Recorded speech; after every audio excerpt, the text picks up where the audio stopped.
High FM, 101.9 megahertz of life.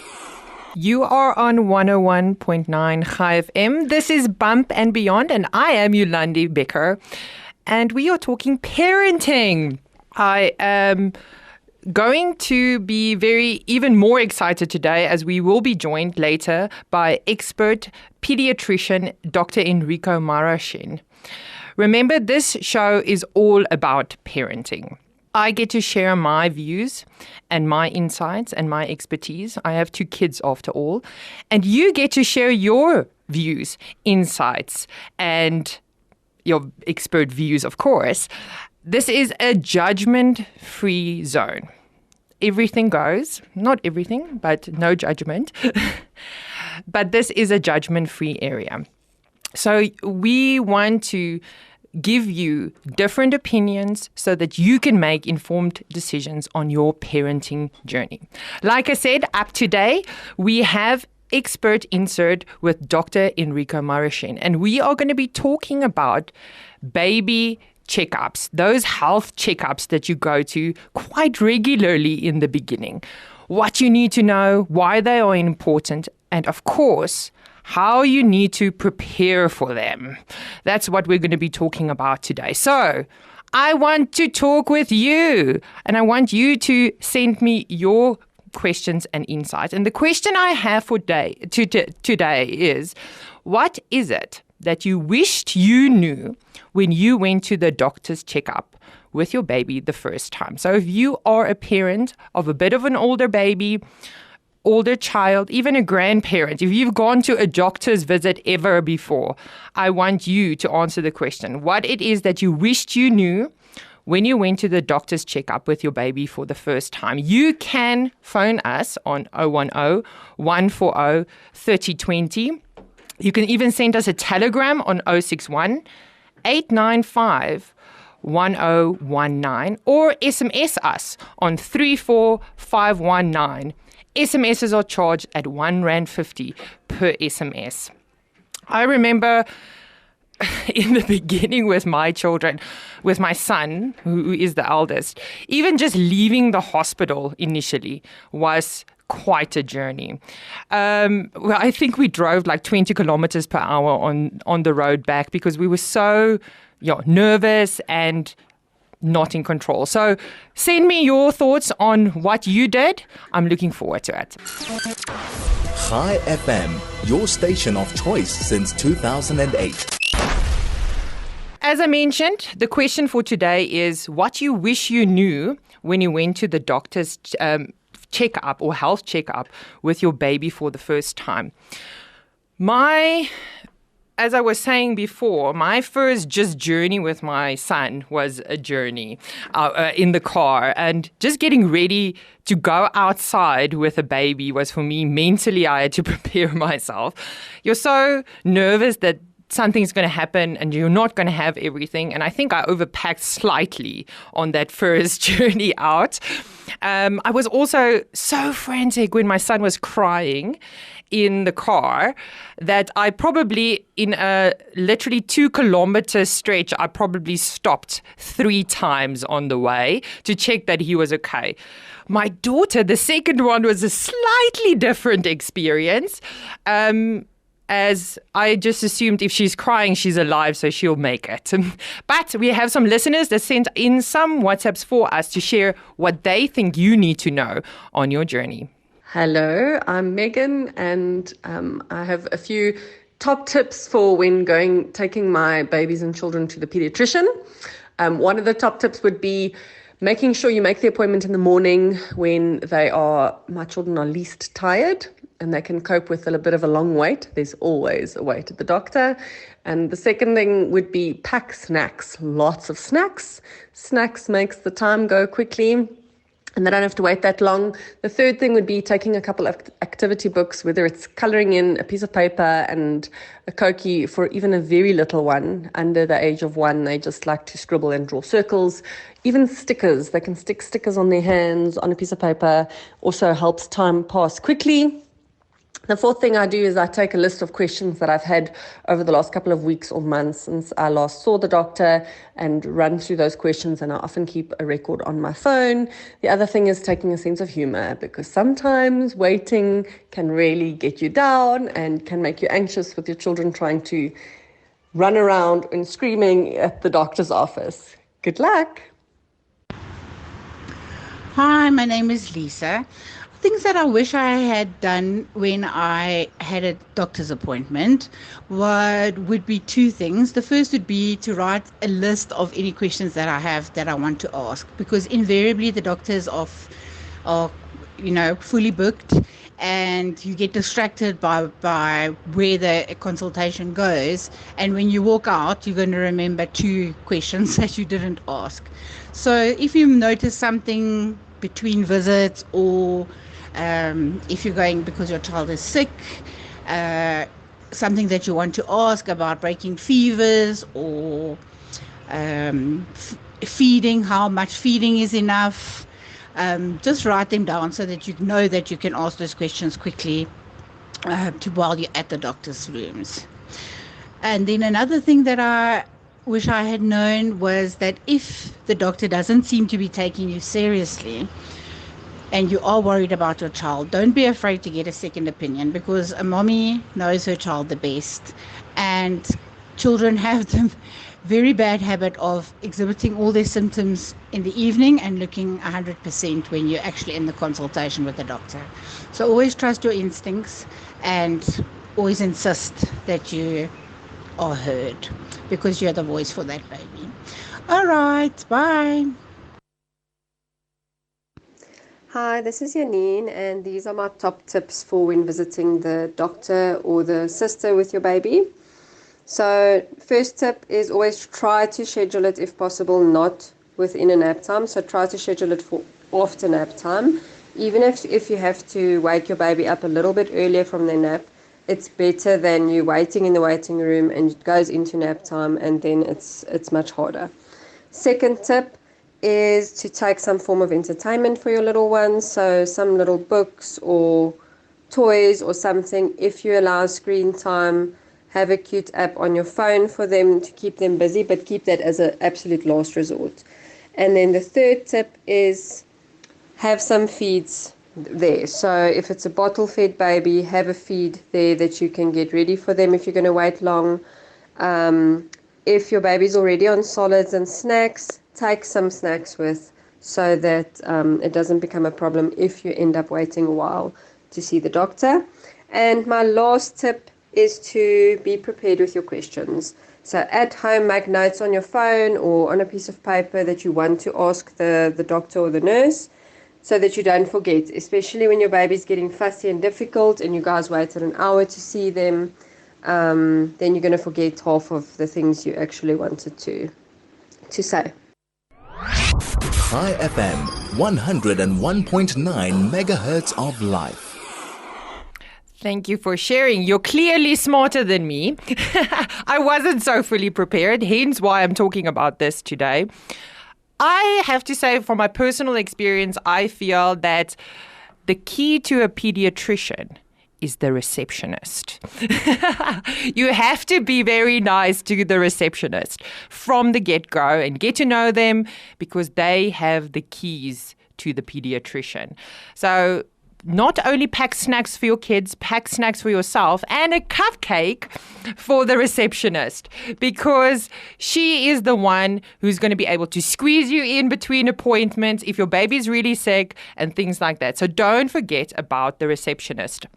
My own experience with my children at the pediatrician was really great. I have to say, I didn't really have to pack toys or anything, because my pediatrician's office was like a giant jungle gym with toys and books. My kids loved going there. So clearly they were prepared for it. So I'm very excited to be chatting with Dr. Enrico Maraschin just now. He's a pediatrician, to find out if he's got a jungle gym in his office like that, because we are talking here, Bump and Beyond, with me, Jolandi Becker, about visiting doctors and doctor's checkups and making sure that you're prepared for when you go. So I'm glad that you guys shared some of your insights with me for going to the doctor. Another thing that I feel that you really need to know when you go to the doctor is there is going to be waiting, especially if your pediatrician, which most of the time, let's face it, your pediatrician kind of becomes the doctor who checked up on your baby when you gave birth. A pediatrician comes in, they check your baby, and kind of automatically, more often than not, that becomes your pediatrician. So your pediatrician mostly is going to be at a hospital, and they are quite busy because you're not their only patient. So be prepared to wait a little bit. It is important to have snacks, have milk feeds, have feeding muslins if you have them, to be ready when that happens. And like one of the listeners mentioned, pack a sense of humor. Hashtag you don't have to be Jewish. Great. So you are on Bump and Beyond with me, Jolandi Becker, and we are privileged today to be in the presence of pediatrician Dr. Enrico Maraschin, aka Dr. Rico, as I know him, keen to share his insight and knowledge. Good morning, Doctor. Good morning, Jolandi. Thanks for the kind invitation and great to be here at Chai FM today. So firstly, as I ask my listeners, does your pediatrician's office look like a play area? So, yes, prior to COVID, that was the case, but with infectious diseases controls, we've had to tighten up a bit on that. So I'm actually looking forward to, in the next month or two, if everything still stays stable, it will look like a play area again. But, we've had to take the infectious diseases options. I have a few mobiles that hang from the roof that no kid has ever put in their mouth, which is great because that's great for COVID. And it certainly entertains them and keeps them very quiet and allows us to chat with the parents. Because if the child's not distracted, you can't talk to the parents. Yes, no, that's true. I can remember that. And it's always unfortunate when your child becomes cranky just before you have to go in. But you guys, I was always a little bit envious of clinic sisters and pediatricians because when you handle a baby, you handle them like a pro. Clearly, obviously, you see a lot of children, but I was always impressed with taking off the baby grow so quickly and so easily. I was not so seasoned. It took me a while to get there. Yeah, well, when I took the first baby grow off my daughter and my son in the maternity ward, my mother-in-law was shocked. And I said, but Granny, I do this 50 times a day, so I'm not going to waste time. But we don't expect all first-time moms to be able to do that. But usually give them 2 or 3 weeks practice, and they usually get quicker and quicker and more efficient. That's for sure. I mean, even the changing of a diaper, I think you can do it in your sleep after week 1, especially when your son, like mine, pooped 8 times a day in the beginning. So it was crazy. But let's get into it, the actual talk that we're having. And again, I want you guys to be able to share your insights. So please do phone us with your questions and your insights on baby checkups on 010-140-3020 or send us a telegram on 061-895-1019. So, Doctor, what is a baby checkup or a health checkup, and why are they important? Yeah, so every step of the way, it's important to check that your child is well. And this even starts before the baby's born. So you have an obstetrician and they follow your baby up. And in fact, the modern technology for following up fetuses is leaps forward compared to where we used to be, and we managed to keep babies healthy from even before the birth. But once the baby's born, people expect, well, the baby's out, now there's no more checks to be done. But just remember, your child is a bit like your motor vehicle. It might have some loose nuts and bolts, figuratively, of course. And, we need to fine-tune those so that we make sure that when your baby is ultimately fully developed, that the best possibilities that we can give our child has been given to the child. So we don't want a child to get to, a later age and say, well, why didn't we pick X, Y, Z up? We've got to pick it up early, sort it out early, and we've got to keep your child in as shipshape medical health as possible. For me personally, I have to say that just feeding, because I was breastfeeding, of course, in the beginning for quite some time, and not knowing if your baby's the right weight and growing and all those things. For me, the health checkups was just kind of a reassurance. Hey, you're doing okay. Well, Jolandi, let me give you the good news. Being a pediatrician, often, especially when you're doing your training, you're mainly saving children's lives. You're not looking after a baby and you're not being a parent. So, in fact, those weekly weight gain checks at all the well baby check clinics that we have are critical, because the questions one has, at that stage are very different to the questions one might have if your child's lying on a ventilator in an neonatal unit. So I always think, if you're a pediatrician, it's always better to be a parent as well, because they are different jobs, and parents need support. And these well baby clinics are really critical to keep you firstly sane, and secondly, I always remember my wife used to go to the clinic and then she'd come back and I'd say, so what did everybody else say? And she says, no, they said exactly all the problems we had. So then we'd all have a big thumbs up and say, okay, so everybody's going through exactly the same thing. And I think if a parent understands that it's not just you as a parent that's going through that, it's every parent in the world at that moment in time may well also be having similar or that we all have those same questions and the same problems. The same stupid questions. Yeah, well, in my books, there's no such thing as a stupid question, because the only stupid question is the question that wasn't asked. Because if you have a question that needs answering, even if it sounds stupid to you, it needs an answer, and the parent needs to be reassured that they're on the right track and they're getting the things done correctly for their baby. You can hear that you are supporting parents. I really love that. And I like the fact that, because in asking listeners for their questions and their expertise on this, a lot of parents said that their biggest fear is, as in the beginning especially, it doesn't change. My kids are 9 and 11. It doesn't change, is the not knowing. There's so many variables and we're so insecure. And I think in the beginning, it's not knowing even how to hold your baby, not knowing how to change a diaper. I think those things are, and having support and great support like pediatricians and clinic sisters, like you said, really makes the journey a little bit easier. So the health checkups is important. We know that now, so that we can check when something happens and be proactive rather than reactive, I guess, as well. At what ages is it important, and is there a reason for the specific ages what we're doing the checkups at? What ages do we generally go for checkups in the beginning? We can't say forever, I guess. Well, So the first check is obviously when the baby's born, because one wants to know, is everything ticking? Are the lungs working? Is the heart working? Is the baby moving properly? Are all the bones in the right place? Is the baby able to latch and suck? Is the baby able to wee and poo? So those are all things that need to be checked. And I think if you think of what a baby can do when you first get home, it really suckles and wees and poos and maybe cries, and occasionally they also sleep, not often, but they do.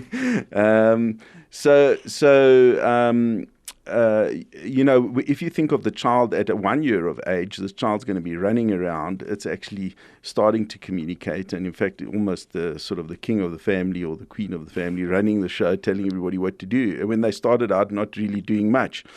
So there's a lot that changes in the first year of life. So the checkups for me are quite critical in the first year of life to make sure that your child does get to the point where it's the king of the castle, the queen of the castle, and doing very well. So the next check often will be at 6 weeks of age. So there's a lot of physiological changes that have happened, especially with the heart and lungs. And one wants to just check that that's all stabilized out, change from fetal life into, on earth and in room air.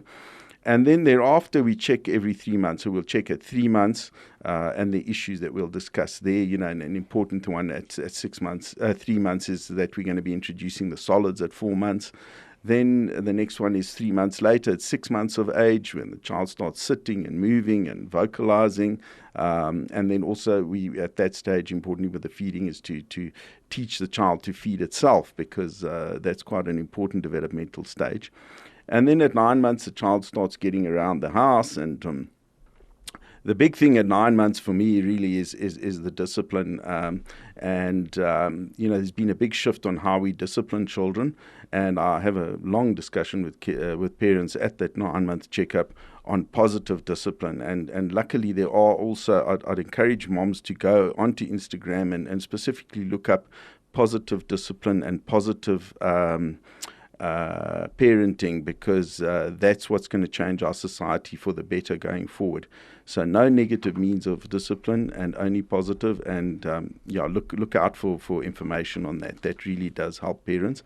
And then the final 3 months, then your child's going to be at 12 months of age, and by 13 months they're going to start walking. So there's a lot of information we need to share there.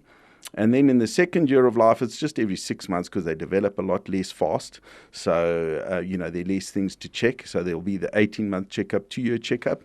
And thereafter, we should all have a checkup every year, once a year. I would encourage parents and adults and older people also just to have checkups once a year to make sure that they're well. Often there are things that can be picked up that you might not even know are happening, and those need to be sorted out, and especially fine-tuned and caught early, and be preemptive rather than reactive. Yes, I like that. I also love the positive parenting stuff, and maybe a theme for another show as well. I think that's a big discussion. Yeah, for we need sure. to do that. And also, I really feel that we need to teach our kids so much more kindness. Kindness, being kind. I think we forget about teaching our children kindness, but like I said, a whole different show. Kids do grow quite a lot in that first year. Significantly, if you just think of their weight in the beginning and the end of that first year, how much is happening. And most kids start talking, start walking, all in 1 year's time. I don't think there's any time in a kid's or in a human's life that you grow so significantly and learn so many like motor skills and cognitive skills than in that first year. The second year, of course, then a little bit more emotional development, but also a whole different discussion for another time. When you go to one of these checkups, what should parents expect during this? How long does it take? What do you check for, and what do you do? We already mentioned that you open a baby grow, so something must be happening. Yes. Look, I think, most of the parents that spoke earlier were saying about being prepared. The one thing that most moms didn't say is that you need about 4 or 5 nappies and 4 or 5 changes of clothes, because they tend to vomit all over the show, and if you're not prepared for that. But I think the other parents who spoke earlier really gave good advice on getting ready, and what you need to do, and especially the list of questions, because you'd hate to go home and not ask the one question you should have asked. But then there are very specific things that we've checked, and we've mentioned a few. In the last few moments, we did mention, what's important to check at each checkup. But really, we just want to fine-tune things. Pick up things, make sure that they're on target with their developmental milestones, and if they're not, get them up to speed. The one other thing I always do say, a lot of parents say, but these kids are all in therapy. But for me, if you're talking about things like occupational therapy, physiotherapy, speech therapy, for me, they're not therapies. They're part of our education nowadays, because no one is born perfect. And if there are issues that we can help parents out on those issues, I just find it's part of their education, because if you sort it out, it doesn't become a problem. Whereas if you don't sort it out, then it does become a problem. Yes. So if you've just joined us, you're on 101.9 Chai FM with me, Jolandi Becker. And this is Bump and Beyond, and we're talking to pediatrician Dr. Enrico Maraschin about those baby checkups, those health checkups that you need to go to. You've just mentioned now about occupational therapists and all those things. And I really do think that in the end of the day, for those of you who don't know, I am a sleep expert. And I always say that for me, parenting is a group effort and everyone has a role to play. And I do think that occupational therapy is very important. I always say I should have gone. I have no depth perception whatsoever. I should have had OT when I was small. I should maybe go for it now. But it is very interesting for me, all these different. Do you think it's more common because kids are, doing a lot more passive? Let me not say screen time just per se out like that, but they're a lot more passive than what we were when we were children. Is that playing a role in this, or is it just more that luckily these things are more readily available and we're more informed about it? Yeah, so I think it's a bit of both, maybe children who had problems, life was less demanding in previous eras and, there were less high-stress jobs that kids would have done if they weren't in the modern world, whereas nowadays every job is a bit high-pressured and, you almost need training for every job. And I always think of Australia. In Australia, you can't do any job unless you've had the proper training, which is a good thing, but it can also be a bad thing for someone who can't maybe learn as well as others. So, yes, we are also then, because we're doing checkups and we follow the kids up and the technology gets better. Screen time, big issue. And in fact, with COVID, we've had a big issue, and I think we should actually quickly touch base on that because, in the since COVID started and in the aftermath of COVID, we see a lot of kids who have battled severely because they're not playing outside, they're not climbing the tree, they're not seeing granny, they're not seeing their friends, they're not going for play dates. And in fact, we've had a huge problem, and I think parents, just be aware of that. Your kids may need some help in that regard, and I think what kind of help? When you say what? Well, it may be some of them might have sleep disorders in your ballpark. Others might because of stress. Others might not have developed their muscles because they've been locked inside, and not everybody's got the privilege of having a garden. So there have been kids who've been locked up in apartments, and so now they haven't learned to climb a tree, they haven't learned to climb into a swimming pool, they haven't learned how to climb out of a swimming pool. And sometimes they may need help in learning how to do that. And so the other important thing, I came across a fact just recently, which I found very interesting. It's the movement of the body that's important. So, if we're all sitting on a screen or in front of a TV, our body doesn't move, and then our eyes aren't moving, and then we're not absorbing information from the environment around us. So if you think of someone sitting on an iPad, there's no movement at all. And for neurodevelopment, we need movement. So if you think of a kid climbing up a tree or running around the swimming pool or playing in the pool or going for a walk with the parents and the dog outdoors, there's a lot of movement. And if you think about, we move a lot. So what we're doing is we're programming the brain. I always think of the brain as an empty hard drive, and then you've got to program it. So if that program doesn't allow you movement and you're not absorbing things, be it from your eyes, your proprioception, your sense of taste and smell and hearing and so on, then you're just not developing it, and then that can compromise you, because at a certain point you get to a point where you can't gain those skills anymore. So you mentioned, maybe you should go and have something about your depth perception.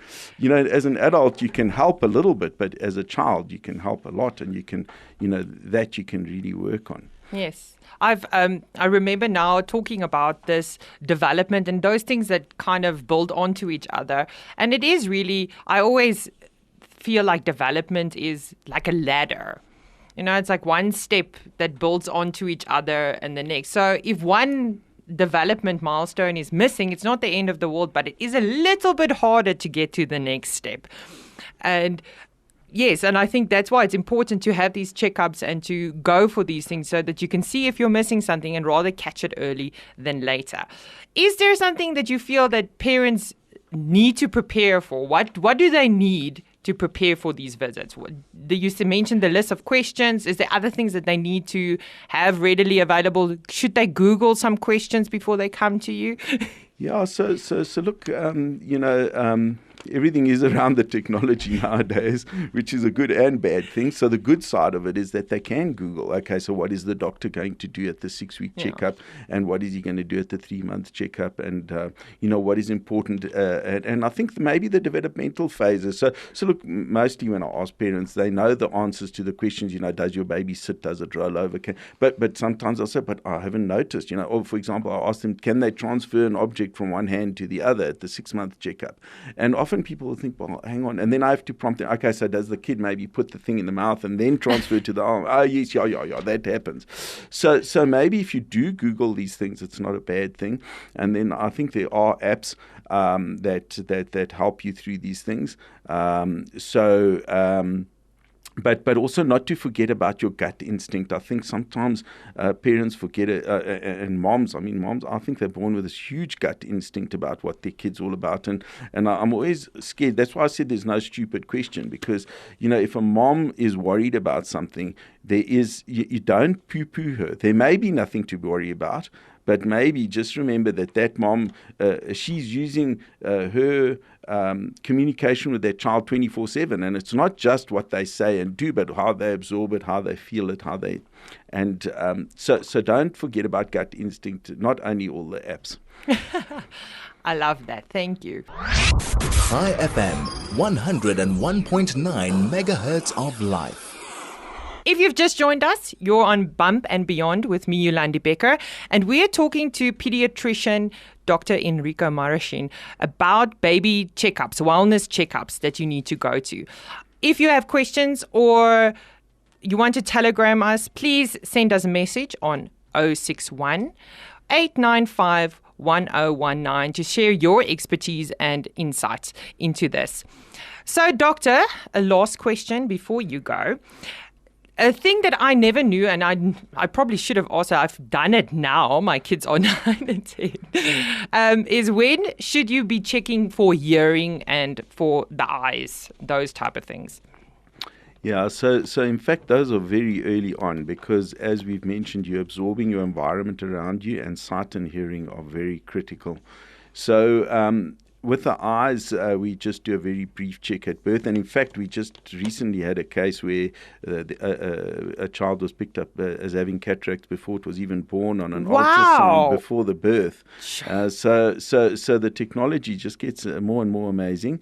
So that we check very roughly at birth, but the gynecologists and the fetal specialists will be checking that even before the birth.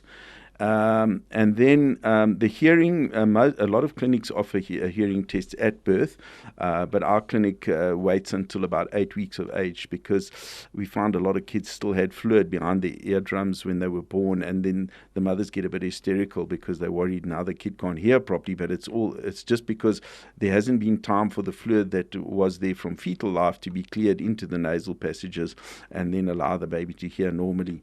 And then thereafter, it can be done yearly, but if you're in a low-risk situation, I certainly recommend you have to test the hearing again at 2 years, the latest.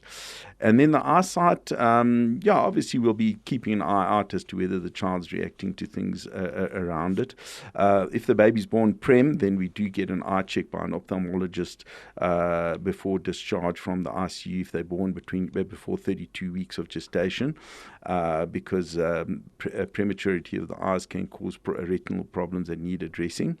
And then the official formal eye test for kids who are just born normally at term would be at 6 months of age. There's some amazing technology that allows us to, it's almost like taking a selfie, which is quite amazing. So there's the technology. I was just about to ask, how do you actually even check that? So it's just the child looks at a camera, and the camera picks up the time when it's a correct time to take the photo, and it does everything automatically.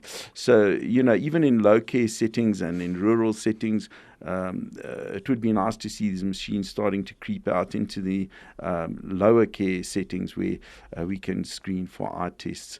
And then, once again, that one you can do yearly, but certainly no later again than 2 years of age. And then, obviously, when you get to school, there will be the sight and hearing tests again, any time from age 3 onwards. How would you notice if a baby can't hear? Yeah, so it can be subtle. The one that can't hear at all might become obvious and easy to pick up. But a child who's not hearing 100% well, but hearing, can be missed even until 2.5, 3 years of age. Now, the way I describe that is, imagine if I speak to you Chinese for the first 2 years of your life, and then I say, okay, no, sorry, now we're speaking Russian. And that's what can be happening. The child's hearing the wrong language, and then it starts pronouncing the language incorrectly. So picking up sight and hearing problems in my world is very critical. And in fact, before this technology was available, I was very anxious. How do we pick these things up? But now there is the possibility of doing that. So let's use the technology to the advantage of our kids. Again, I think the technology, even for the treatment of those things, have increased quite significantly. Rocketed, yeah. And that's also amazing, of course. Also another great conversation for the future. If you've just joined us, you're on 101.9 Chai FM. We're talking Bump and Beyond with me, Jolandi Becker. I thank you so much, Doctor, for joining us today and talking about these baby checkups and health checkups, as they are very important for your little one. It's also just sometimes necessary to know that everything is okay, and if it's not, then at least you're picking it up early enough to have some kind of intervention. So now we get to our catnap section where we're talking about sleep, because I know a lot about sleep. Today, I want to start off by just sharing with you a little bit of insight with regards to sleep, in the sense of sleep is complicated. It's not just one thing that will affect your child's sleep. It's a number of things that need to work together. And we call these the building blocks of sleep. You want to have nutrition in place. You want to have the right environment, a good bedtime routine, a great routine and schedule during the day. Before you even attempt sleep interventions such as getting your child to fall asleep on their own. So when I'm answering these questions that you guys sent to me, you need to remember that it's not always so easy for me. I can't just have a perfect answer. I'm going to try and make you sleep better tonight, but it's not going to be changing your life significantly, probably. So the first question I got was 3-month-old early morning wake-ups at 4 a.m. Naps while, this is also a good one maybe that you, doctor, can still also talk about, but a 3-month-old that's early morning wake-ups at 4 a.m. Naps while, the bedtime is at 6:30, still depends on a snuggle to get him down. He still feeds at 10, 11, and then again at 2. So for me personally, I have to say 3 milk feeds, because early morning at 4 a.m. if your baby's still waking up and you're feeding, I don't feel it's abnormal at all at 3 months for a baby to still be waking up 2 to 3 times a night for a feed. I wouldn't be worried, to be honest. For now, I would say if your baby's waking up early morning, feed your baby, burp them slightly and just put them down to sleep. Don't wait. Try to go to them as quickly as possible to feed. In the first 6 months, we encourage that you actually have your baby as close to you as possible anyway. So have your baby next to you in a cot. So not bed sharing, but co-sleeping or room sharing with your baby right next to you to make that feed a little bit easier. So no need to worry if that is the case, if your baby is waking up 2 to 3 times for a feed. Early morning at the moment, though, Hadidas are waking up. The sun is coming up earlier. So also look at those environmental factors to cut those out. Make it as dark as possible in your room. If you don't have proper blockouts, get them. They are needed. There's great products out there to help you to make it as dark as possible in the room. The next question that someone sent, what is the best time to bath a 5-week-old baby? Must I bath her before or after feeding? Again, a combination question here. At 5 weeks, please remember you don't need to bath your baby every day. They're not that dirty. They don't do much. So just a top and tail, that means taking a wet cloth and wiping your baby can be sufficient. The reason why we often say as sleep consultants to introduce bathing is that you want to have melatonin productions. Newborns don't really have melatonin yet. They only start producing it between 8 and 10 weeks. So the benefits of a bath with regards to sleep becomes a little bit mute. So don't need to worry about it. And you need to check out your own baby when it comes to whether or not to bath before or after feed. I would recommend after for one reason, so that your baby's not cranky, but in the same breath, if your baby has reflux, it might be beneficial to bath your baby before a feed. Chai FM, your station of choice since 2008. You are on Bump and Beyond with me, Jolandi Becker. And the show is almost finished. It was very quick for me today. Feel a little bit sad. But we are back again next week to talk parenting, me and you.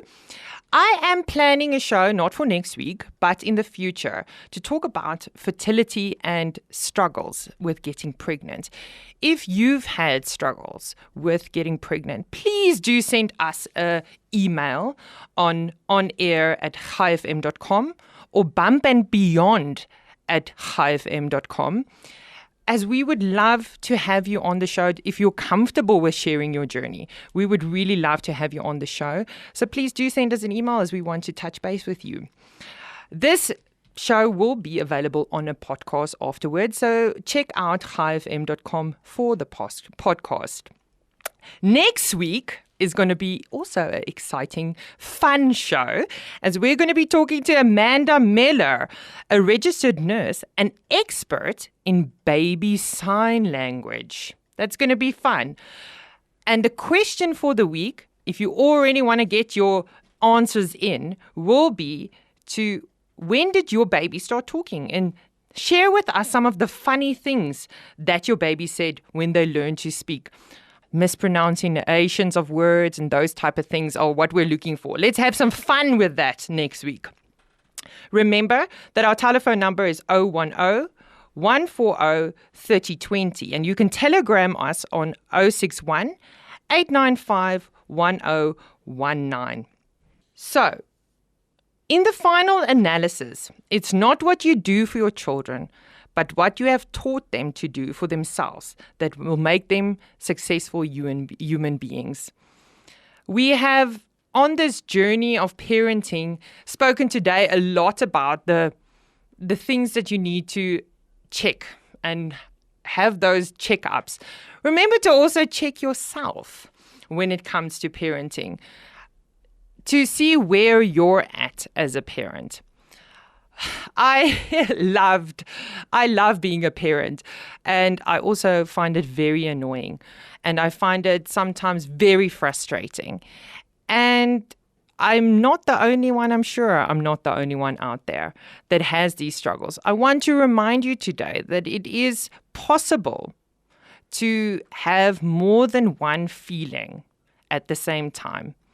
You can be immensely grateful that you are a parent and that you have a baby and that you fell pregnant. In the same breath, you can be immensely frustrated and annoyed that it's not going the way that you planned and that you are never, ever alone. But that is the joy of it. You can have different things happening as a parent. None of us know the best combination of things to do for our children. More often than not, as parents, we just close our eyes and hope for the best. And some might call this faith. And that is what parenting is all about. It's about having faith that it's going to work out the way that it should. I had such a great time with you today. Join me next week when we talk to Amanda Miller, a registered nurse and expert in baby sign language. Remember to check out our podcast on chaifm.com. It's been super fun with you, and I look forward to next week.